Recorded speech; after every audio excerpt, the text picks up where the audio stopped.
Vedanta in its application to Indian life. There is a word which has become very common as an appellation of our race and our religion. The word Hindu requires a little explanation in connection with what I mean by Vedantism. This word Hindu was the name that the ancient Persians used to apply to the river Sindhu. Whenever in Sanskrit there is an S, in ancient Persian it changes into H, so that Sindhu became Hindu. And you are all aware how the Greeks found it hard to pronounce H and dropped it altogether, so that we became known as Indians. Now this word Hindu, as applied to the inhabitants of the other side of the Indus, whatever might have been its meaning in ancient times, has lost all its force in modern times. For all the people that live on this side of the Indus no longer belong to one religion. There are the Hindus proper, the Mohammedans, the Parsis, the Christians, the Buddhists, and Jains. The word Hindu in its literal sense ought to include all these, but as signifying the religion, it would not be proper to call all these Hindus. It is very hard, therefore, to find any common name for our religion, seeing that this religion is a collection, so to speak, of various religions, of various ideas, of various ceremonials and forms, all gathered together, almost without a name and without a church and without an organization. The only point where perhaps all our sects agree is that we all believe in the scriptures, the Vedas. This perhaps is certain, that no man can have a right to be called a Hindu who does not admit the supreme authority of the Vedas. All these Vedas, as you are aware, are divided into two portions, the Karma-kanda and the Jnana-kanda. The Karma-kanda includes various sacrifices and ceremonials, of which the larger part has fallen into disuse in the present age. The Jnana-kanda, as embodying the spiritual teachings of the Vedas, known as the Upanishads and the Vedanta, has always been cited as the highest authority by all our teachers, philosophers, and writers, whether dualist or qualified monist or monist. Whatever be his philosophy or sect, everyone in India has to find his authority in the Upanishads. If he cannot, his sect would be heterodox. Therefore, perhaps the one name in modern times which would designate every Hindu throughout the land would be Vedantist or Vaidika, as you may put it. And in that sense, I always use the words Vedantism and Vedanta. I want to make it a little clearer, for of late it has become the custom of most people to identify the word Vedanta with the Advaitic system of the Vedanta philosophy. We all know that Advaitism is only one branch of the various philosophic systems that have been founded on the Upanishads.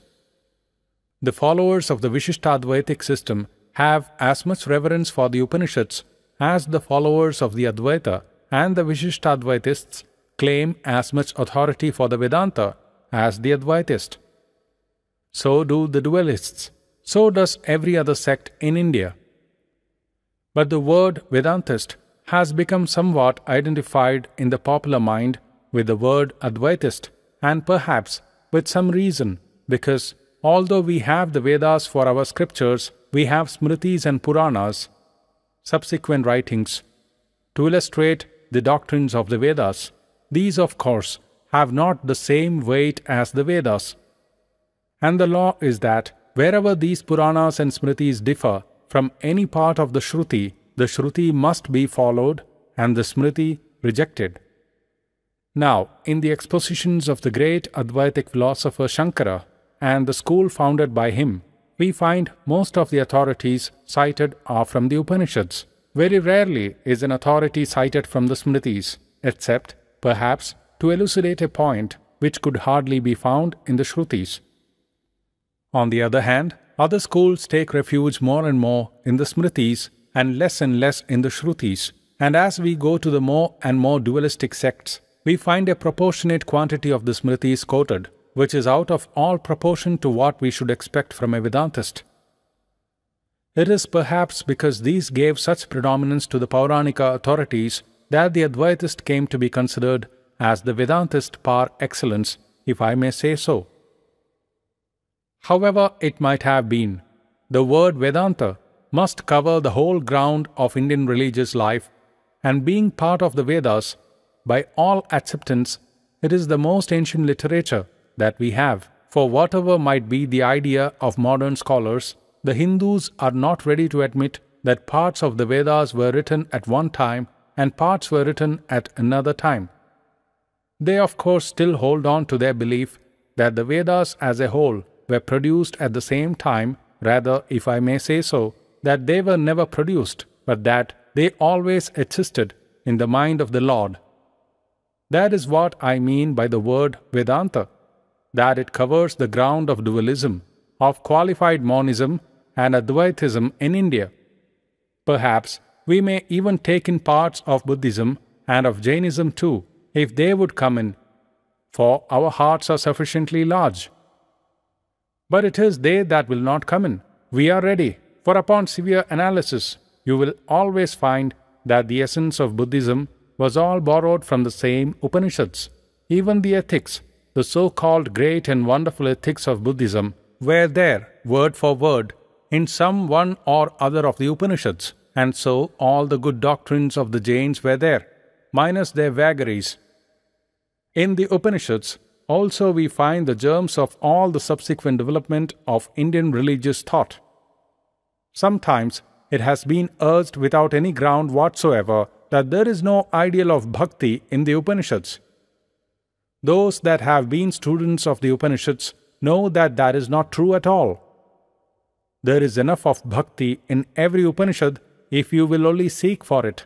But many of these ideas which are found so fully developed in later times in the Puranas and other Smritis are only in the germ in the Upanishads. The sketch, the skeleton, was there as it were. It was filled in some of the Puranas. But there is not one full-grown Indian ideal that cannot be traced back to the same source, the Upanishads. Certain ludicrous attempts have been made by persons without much Upanishadic scholarship to trace bhakti to some foreign source. But as you know, these have all been proved to be failures, and all that you want of bhakti is there, even in the Samhitas, not to speak of the Upanishads.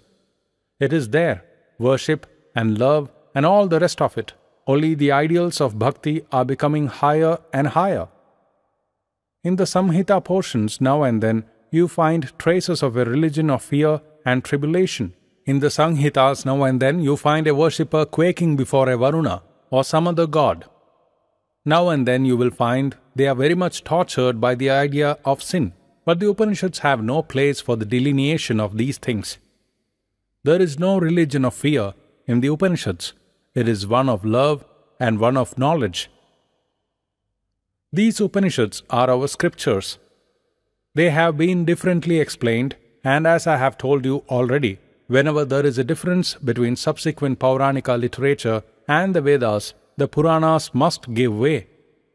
But it is at the same time true that, as a practical result, we find ourselves 90% Pauranika and 10% Vaidika, even if so much as that.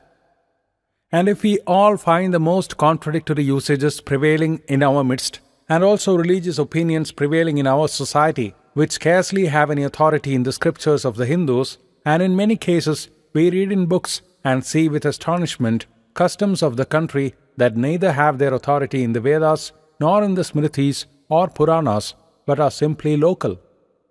And yet, each ignorant villager thinks that if that little local custom dies out, he will no more remain a Hindu. In his mind, Vedantism and these little local customs have been indissolubly identified. In reading the scriptures, it is hard for him to understand that what he is doing has not the sanction of the scriptures, and that the giving up of them will not hurt him at all, but on the other hand, will make him a better man. Secondly, there is the other difficulty. These scriptures of ours have been very vast. We read in the Mahabhashya of Patanjali, that great philological work, that the Samaveda had 1,000 branches. Where are they all?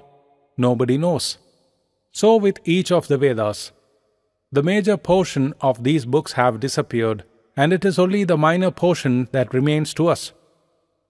They were all taken charge of by particular families, and either these families died out or were killed under foreign persecution, or somehow became extinct, and with them that branch of the learning of the Vedas they took charge of became extinct also.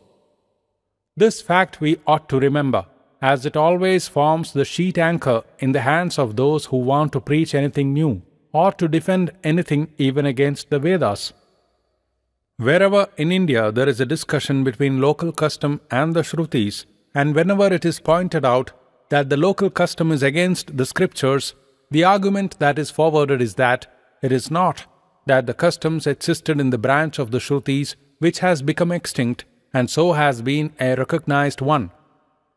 In the midst of all these varying methods of reading and commenting on our scriptures, it is very difficult indeed to find the thread that runs through all of them, for we become convinced at once that there must be some common ground underlying all these varying divisions and subdivisions.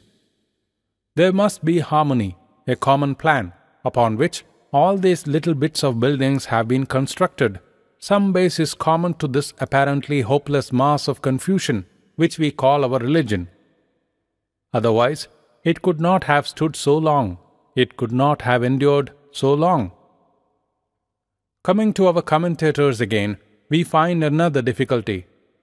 The Advaitic commentator, whenever an Advaitic text comes, preserves it just as it is, but the same commentator, as soon as a dualistic text presents itself, tortures it if he can, and brings the most queer meaning out of it.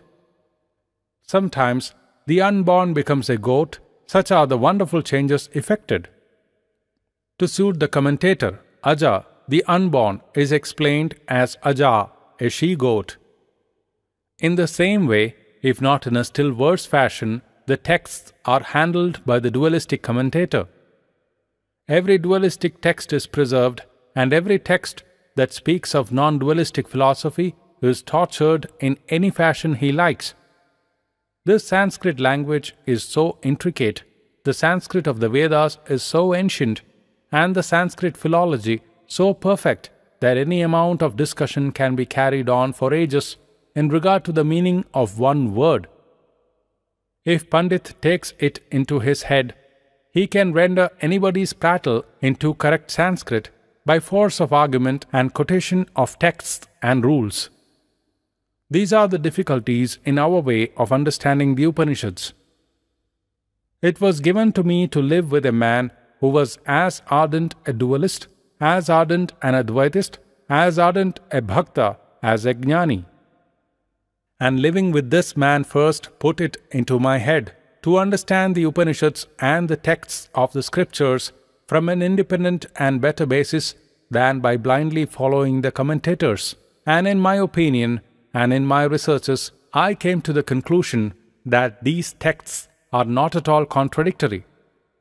So we need have no fear of text torturing at all. The texts are beautiful, aye, they are the most wonderful, and they are not contradictory, but wonderfully harmonious, one idea leading up to the other. But the one fact I found is that in all the Upanishads, they begin with dualistic ideas, with worship and all that, and end with the grand flourish of Advaitic ideas. Therefore, I now find in the light of this man's life that the dualist and the Advaitist need not fight each other. Each has a place, and a great place in the national life. The dualist must remain, for he is as much part and parcel of the national religious life as the Advaitist. One cannot exist without the other. One is the fulfillment of the other. One is the building, the other is the top, the one the root, the other the fruit, and so on. Therefore, any attempt to torture the texts of the Upanishads appears to me very ridiculous. I begin to find out that the language is wonderful. Apart from all its merits as the greatest philosophy, apart from its wonderful merit as theology, as showing the path of salvation to mankind, the Upanishadic literature is the most wonderful painting of sublimity that the world has. Here comes out in full force that individuality of the human mind, that introspective, intuitive Hindu mind.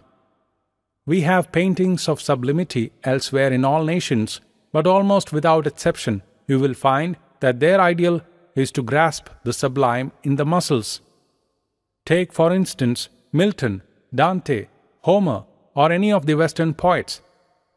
There are wonderfully sublime passages in them, but there it is always a grasping at infinity through the senses, the muscles, getting the ideal of infinite expansion, the infinite of space.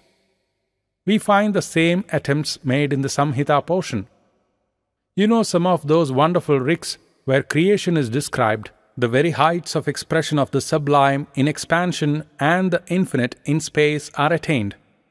But they found out very soon that the infinite cannot be reached in that way, and expansion and infinite external nature could not express the ideas that were struggling to find expression in their minds, and so they fell back upon other explanations. The language became new in the Upanishads. It is almost negative. It is sometimes chaotic, sometimes taking you beyond the senses, pointing out to you something which you cannot grasp, which you cannot sense, and at the same time you feel certain that it is there. What passage in the world can compare with this? Na tatra suryo bhati, na chandra tarakam, nema vidyuto bhanti, kutoyam agnihi.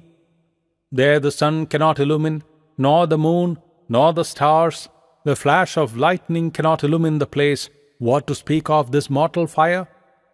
Again, where can you find a more perfect expression of the whole philosophy of the world, the gist of what the Hindus ever thought, the whole dream of human salvation, painted in language more wonderful, in figure more marvelous than this? Dva suparna sayuja sakhaya samanam vriksham parishasvajate tayoranya pippalam swadatti anashnannanyo abhichakashiti samane vrikshe purusho nimagno anishaya shochati muhyamanah yushtam yada pasyatyanyamishamasya mahimanamiti vitashokah. Upon the same tree, there are two birds of beautiful plumage, most friendly to each other, one eating the fruits, the other sitting there calm and silent, without eating. The one on the lower branch eating sweet and bitter fruits in turn, and becoming happy and unhappy, but the other one on the top, calm and majestic. He eats neither sweet nor bitter fruits, cares neither for happiness nor misery, immersed in his own glory. This is the picture of the human soul. Man is eating the sweet and bitter fruits of this life, pursuing gold, pursuing his senses, pursuing the vanities of life, hopelessly, madly careering he goes. In other places, the Upanishads have compared the human soul to the charioteer, and the senses to the mad horses unrestrained. Such is the career of men pursuing the vanities of life, children dreaming golden dreams, only to find that they are but vain, and old men chewing the cud of their past deeds, and yet not knowing how to get out of this network. This is the world. Yet, in the life of everyone, there come golden moments, in the midst of the deepest sorrows, nay, of the deepest joys. There come moments when a part of the cloud that hides the sunlight moves away, as it were, and we catch a glimpse, in spite of ourselves, of something beyond, away, away beyond the life of the senses, away, away beyond its vanities, its joys and its sorrows, away, away beyond nature, or our imaginations of happiness here or hereafter, away beyond all thirst for gold, or for fame, or for name, or for posterity. Man stops for a moment at this glimpse and sees the other bird, calm and majestic, eating neither sweet nor bitter fruits, but immersed in his own glory, self-content, self-satisfied. As the Gita says, Yastvatmaratireva syad atmatriptascha manavaha atmanyeva cha santushtas tasya karyam na vidyate. He whose devotion is to the Atman, he who does not want anything beyond Atman, he who has become satisfied in the Atman, what work is there for him to do? Why should he drudge? Man catches a glimpse, then again he forgets, and goes on eating the sweet and bitter fruits of life. Perhaps after a time he catches another glimpse, and the lower bird goes nearer and nearer to the higher bird as blows after blows are received. If he be fortunate to receive hard knocks, then he comes nearer and nearer to his companion, the other bird, his life, his friend, and as he approaches him, he finds that the light from the higher bird is playing round his own plumage, and as he comes nearer and nearer, lo, the transformation is going on. The nearer and nearer he comes, he finds himself melting away, as it were, until he has entirely disappeared. He did not really exist. It was but the reflection of the other bird, who was there calm and majestic amidst the moving leaves. It was all his glory, that upper bird's. He then becomes fearless, perfectly satisfied, calmly serene. In this figure, the Upanishads take you from the dualistic to the utmost Advaitic conception. Endless examples can be cited, but we have no time in this lecture to do that, or to show the marvelous poetry of the Upanishads, the painting of the sublime, the grand conceptions. But one other idea I must note, that the language and the thought and everything come direct. They fall upon you like a sword blade. Strong as the blows of a hammer, they come. There is no mistaking their meanings. Every tone of that music is firm and produces its full effect. No gyrations, no mad words, no intricacies in which the brain is lost. No signs of degradation are there, no attempts at too much allegorizing, too much piling of adjectives after adjectives, making it more and more intricate, till the whole of the sense is lost, and the brain becomes giddy, and man does not know his way out from the maze of that literature. There was none of that yet. If it be human literature, it must be the production of a race which had not yet lost any of its national vigor. Strength. Strength is what the Upanishads speak to me from every page. This is the one great thing to remember. It has been the one great lesson I have been taught in my life. Strength.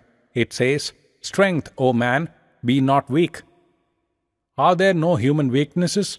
Says man. There are, say the Upanishads. But will more weakness heal them? Would you try to wash dirt with dirt? Will sin cure sin? Weakness cure weakness? Strength, O man, strength, say the Upanishads. Stand up and be strong. Aye, it is the only literature in the world where you find the word abhi, fearless, used again and again. In no other scripture in the world is this adjective applied either to God or to man. Abhi, fearless, and in my mind rises from the past the vision of the great emperor of the West, Alexander the Great, and I see, as it were in a picture, the great monarch standing on the bank of the Indus, talking to one of our sannyasins in the forest. The old man he was talking to, perhaps naked, stark naked, sitting upon a block of stone, and the emperor, astonished at his wisdom, tempting him with gold and honor to come over to Greece.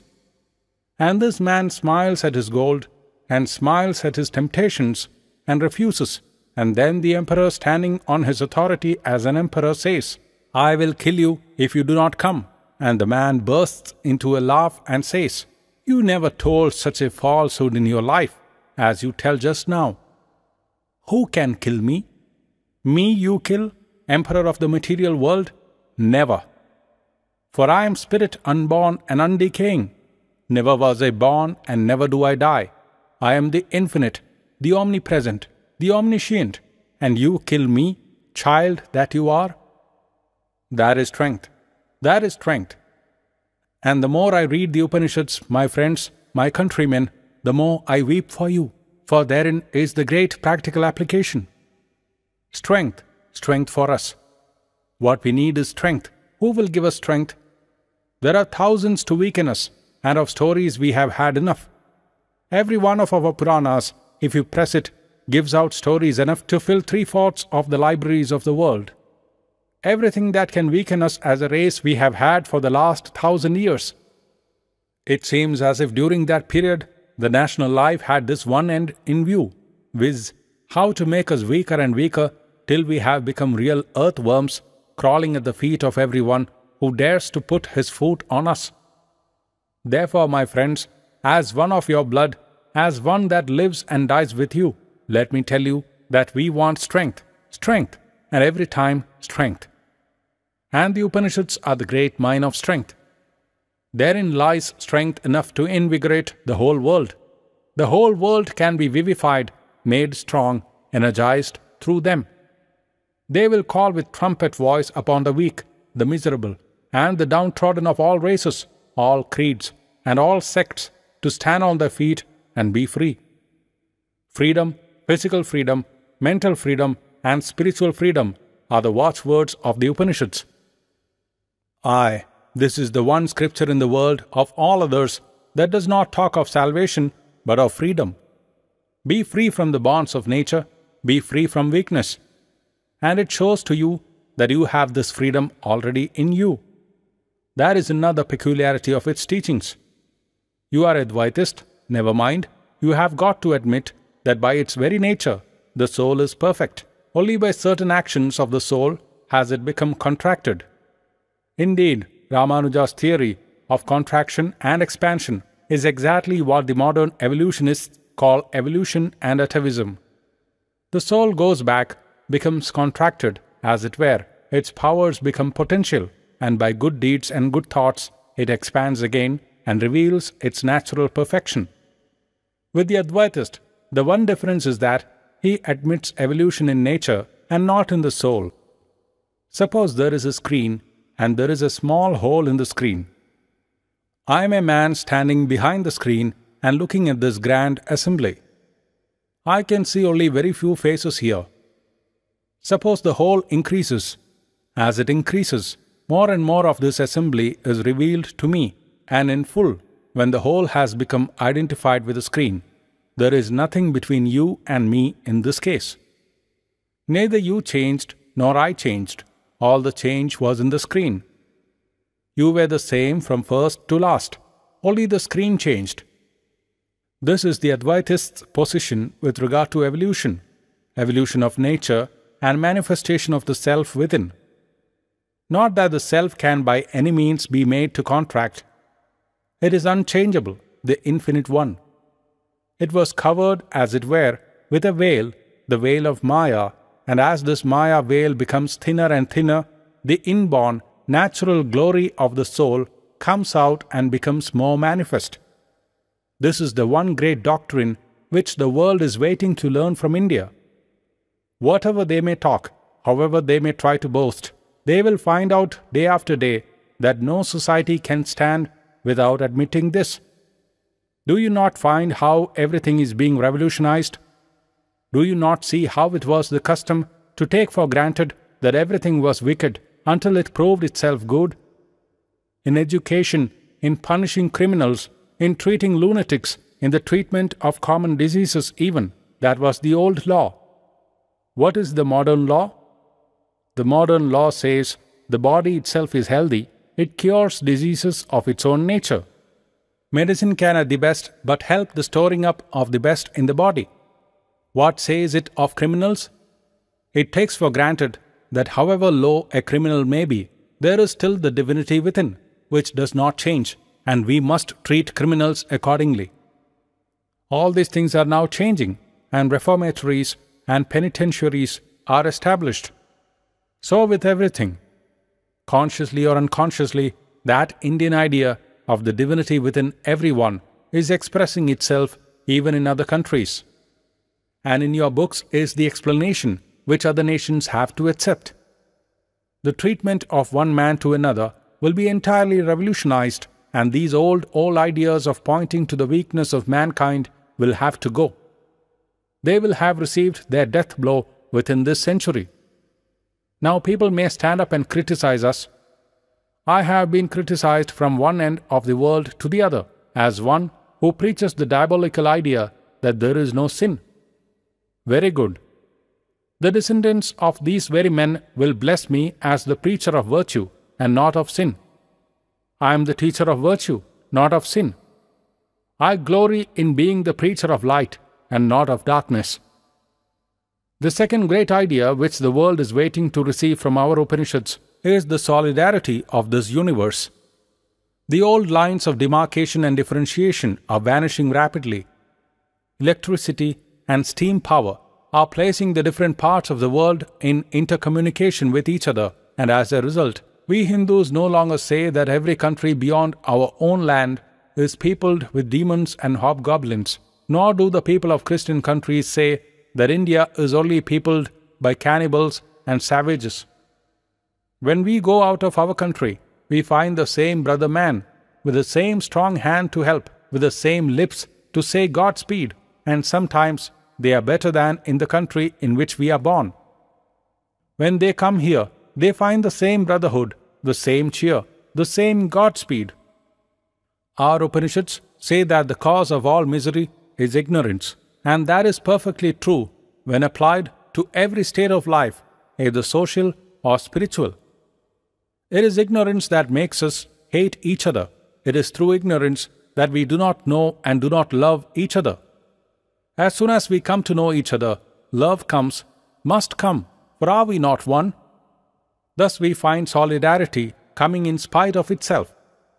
Even in politics and sociology, problems that were only national 20 years ago can no more be solved on national grounds only.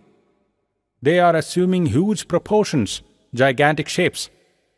They can only be solved when looked at in the broader light of international grounds. International organizations, international combinations, international laws are the cry of the day. That shows the solidarity. In science, every day they are coming to a similar broad view of matter. You speak of matter, the whole universe as one mass, one ocean of matter, in which you and I, the sun and the moon, and everything else are but the names of different little whirlpools and nothing more. Mentally speaking, it is one universal ocean of thought in which you and I are similar little whirlpools, and as spirit it moveth not, it changeth not. It is the one unchangeable, unbroken, homogeneous Atman. The cry for morality is coming also, and that is to be found in our books. The explanation of morality, the fountain of ethics, that also the world wants, and that it will get here. What do we want in India? If foreigners want these things, we want them 20 times more. Because, in spite of the greatness of the Upanishads, in spite of our boasted ancestry of sages, compared to many other races, I must tell you that we are weak, very weak. First of all is our physical weakness. That physical weakness is the cause of at least 1/3 of our miseries. We are lazy, we cannot work, we cannot combine, we do not love each other, we are intensely selfish. Not 3 of us can come together without hating each other, without being jealous of each other.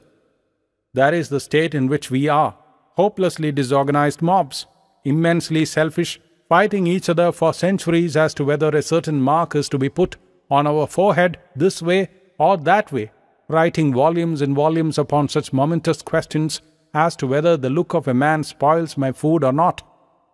This we have been doing for the past few centuries. We cannot expect anything high from a race whose whole brain energy has been occupied in such wonderfully beautiful problems and researches. And are we not ashamed of ourselves? Aye, sometimes we are, but though we think these things frivolous, we cannot give them up. We speak of many things parrot-like, but never do them. Speaking and not doing has become a habit with us. What is the cause of that? Physical weakness. This sort of weak brain is not able to do anything. We must strengthen it. First of all, our young men must be strong. Religion will come afterwards. Be strong, my young friends. That is my advice to you. You will be nearer to heaven through football than through the study of the Gita. These are bold words, but I have to say them, for I love you. I know where the shoe pinches. I have gained a little experience. You will understand the Gita better with your biceps, your muscles a little stronger. You will understand the mighty genius and the mighty strength of Krishna better with a little of strong blood in you. You will understand the Upanishads better and the glory of the Atman when your body stands firm upon your feet and you feel yourselves as men. Thus we have to apply these to our needs. People get disgusted many times at my preaching Advaitism.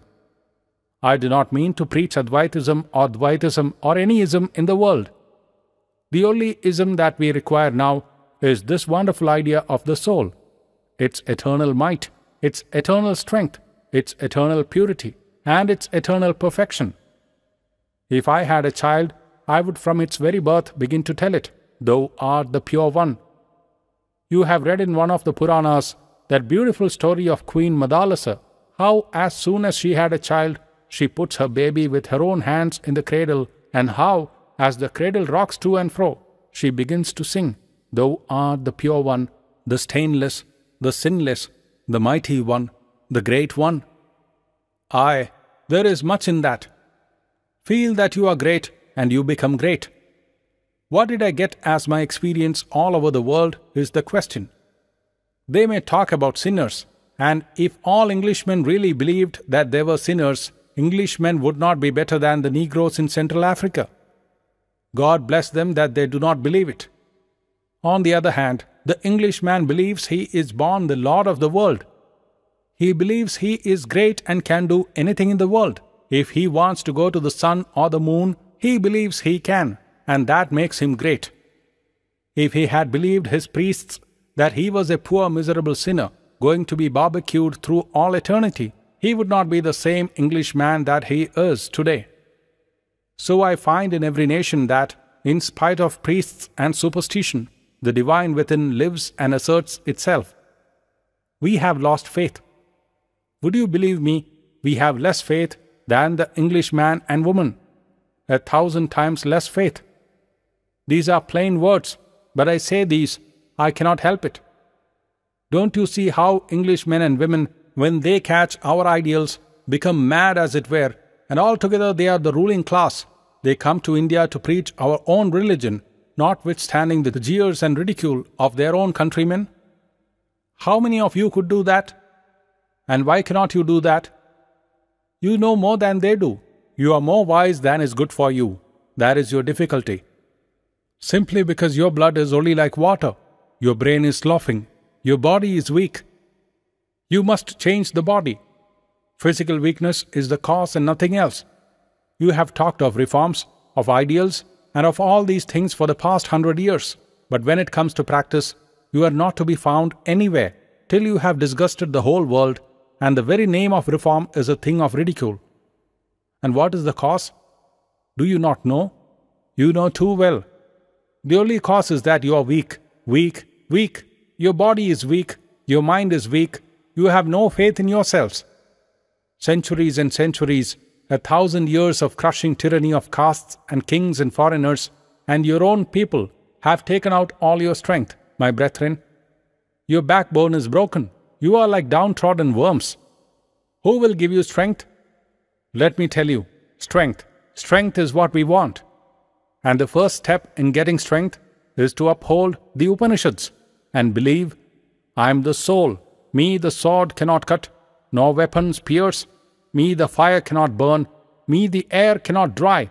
I am the omnipotent. I am the omniscient. So repeat these blessed saving words. Do not say we are weak. We can do anything and everything. What can we not do? Everything can be done by us. We all have the same glorious soul. Let us believe in it. Have faith as Nachiketa. At the time of his father's sacrifice, faith came unto Nachiketa. I wish that faith would come to each of you, and every one of you would stand up a giant, a world mover with a gigantic intellect, an infinite God in every respect. That is what I want you to become. This is the strength that you get from the Upanishads. This is the faith that you get from there. Aye, but it was only for the sannyasin, rahasya, esoteric. The Upanishads were in the hands of the sannyasin. He went into the forest. Shankara was a little kind and said even grihasthas, householders, may study the Upanishads. It will do them good. It will not hurt them. But still the idea is that the Upanishads talked only of the forest life of the recluse. As I told you the other day, the only commentary, the authoritative commentary on the Vedas, has been made once and for all by him who inspired the Vedas, by Krishna in the Gita. It is there for everyone in every occupation of life. These conceptions of the Vedanta must come out, must remain not only in the forest, not only in the cave, but they must come out to work at the bar and the bench, in the pulpit and in the cottage of the poor man, with the fishermen that are catching fish and with the students that are studying. They call to every man, woman and child, whatever be their occupation, wherever they may be. And what is there to fear? How can the fishermen and all these carry out the ideals of the Upanishads? The way has been shown. It is infinite. Religion is infinite. None can go beyond it. And whatever you do sincerely is good for you. Even the least thing well done brings marvelous results. Therefore, let everyone do what little he can. If the fisherman thinks that he is the spirit, he will be a better fisherman. If the student thinks he is the spirit, he will be a better student. If the lawyer thinks that he is the spirit, he will be a better lawyer, and so on, and the result will be that the castes will remain forever. It is in the nature of society to form itself into groups, and what will go will be these privileges. Caste is a natural order. I can perform one duty in social life, and you another. You can govern a country, and I can mend a pair of old shoes, but that is no reason why you are greater than I, for can you mend my shoes? Can I govern the country? I am clever in mending shoes, you are clever in reading Vedas, but that is no reason why you should trample on my head. Why, if one commits murder, should he be praised, and if another steals an apple, why should he be hanged? This will have to go. Caste is good. That is the only natural way of solving life. Men must form themselves into groups, and you cannot get rid of that. Wherever you go, there will be caste. But that does not mean that there should be these privileges. They should be knocked on the head. If you teach Vedanta to the fisherman, he will say, I am as good a man as you. I am a fisherman, you are a philosopher, but I have the same God in me as you have in you. And that is what we want. No privilege for anyone, equal chances for all. Let everyone be taught that the divine is within, and everyone will work out his own salvation. Liberty is the first condition of growth. It is wrong, 1,000 times wrong, if any of you dares to say, I will work out the salvation of this woman or child. I am asked again and again what I think of the widow problem and what I think of the woman question. Let me answer once for all. Am I a widow that you ask me that nonsense? Am I a woman that you ask me that question again and again? Who are you to solve women's problems? Are you the Lord God that you should rule over every widow and every woman? Hands off. They will solve their own problems. O tyrants, attempting to think that you can do anything for anyone, hands off. The divine will look after all. Who are you to assume that you know everything? How dare you think, O blasphemers, that you have the right over God? For don't you know that every soul is the soul of God? Mind your own karma. A load of karma is there in you to work out. Your nation may put you upon a pedestal. Your society may cheer you up to the skies, and fools may praise you. But he sleeps not, and retribution will be sure to follow, here or hereafter. Look upon every man, woman, and everyone as God. You cannot help anyone. You can only serve. Serve the children of the Lord. Serve the Lord himself, if you have the privilege. If the Lord grants that you can help any one of his children, blessed you are. Do not think too much of yourselves. Blessed you are that that privilege was given to you when others had it not. Do it only as a worship. I should see God in the poor, and it is for my salvation that I go and worship them. The poor and the miserable are for our salvation, so that we may serve the Lord, coming in the shape of the diseased, coming in the shape of the lunatic, the leper, and the sinner. Bold are my words, and let me repeat that it is the greatest privilege in our life that we are allowed to serve the Lord in all these shapes. Give up the idea that by ruling over others, you can do any good to them. But you can do just as much as you can in the case of the plant. you can supply the growing seed with the materials for the making up of its body, bringing to it the earth, the water, the air that it wants. It will take all that it wants by its own nature. It will assimilate and grow by its own nature. Bring all light into the world. Light, bring light. Let light come unto everyone. The task will not be finished till everyone has reached the Lord.